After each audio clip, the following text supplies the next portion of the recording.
Hello and welcome to Managerzone's Tips and Tricks. Today I will give you some in-depth information regarding training speed and training camps.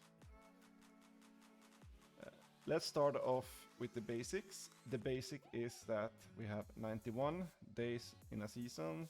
If you just have your your players on the training field, you're gonna get 65 training days per season, and if you send them to training camp for 5 weeks, it's gonna be a 3 times multiplier from your base training speed on those 35 days they are away.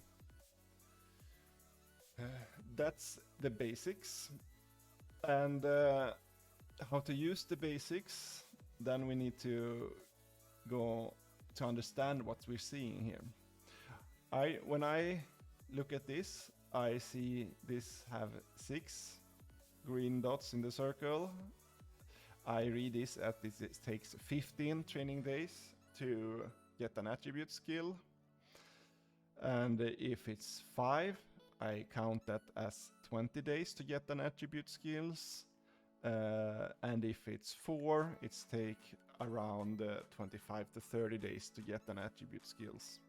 If you know all of this, it's pretty easy to calculate how many attribute skills they will get per season.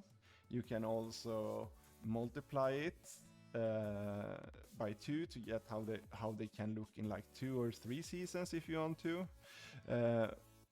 A good thing to remember is that the training speed is updated the first day every season, so sometimes players can gain speed or lose speed.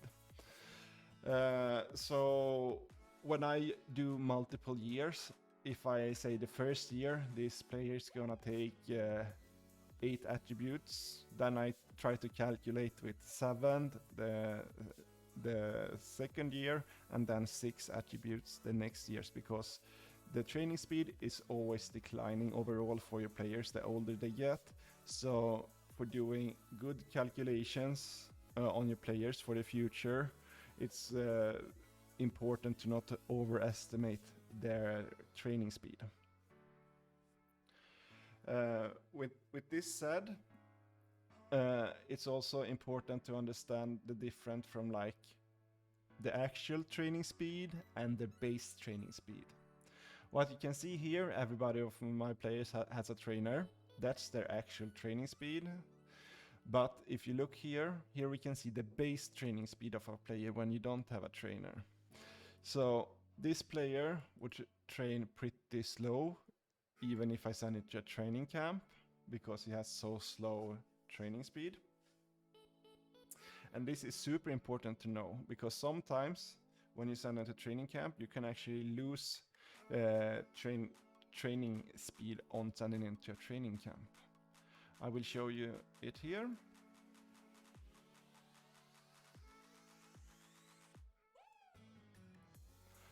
As we can see here, the play intelligence looks very normal, and I gain some training speed, but regarding aerial passing, we have 3, 2, 2, 3, 3, 3, 3, 3, 3, 4, 4, 4, 4, 4. And if we look here with just a trainer, it's like 4, 4, 4, 3, 3, 3, 4, 3, 3, 4, 3, 4, 3, 3. If you count them up, I did the maths, it's like 3.5 average here, and here is like 3.1. So the average training speed actually went down during the training camp. And this is because the training camp is a multiplier on your base training speed, where trainers give like a flat rate to your training speed. So if the number is low enough, the multiplier from the training camp is just not good enough to be better than a trainer. Another thing that's very useful to know if you train for them to be seniors, foremost, is that speed, stamina and ball control tend to lose training speed quicker than anything else. And then we have passing, shooting, heading, keeping, tackle, aerial passing, set plays. All of those normally lose the speed after that.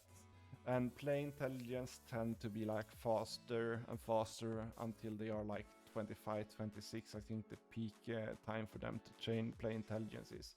So if you really, really want to maximize the number of attribute skills you want to have on a player, you should start off maxing speed, stamina, and ball control, then everything except play intelligence, and then last play intelligence, since that doesn't really lose any speed, it's gain speed most of the time. This strategy to train players is not super valid if you train for U21 or U23, because then you just want to train what's gonna make the players the best for your team right now.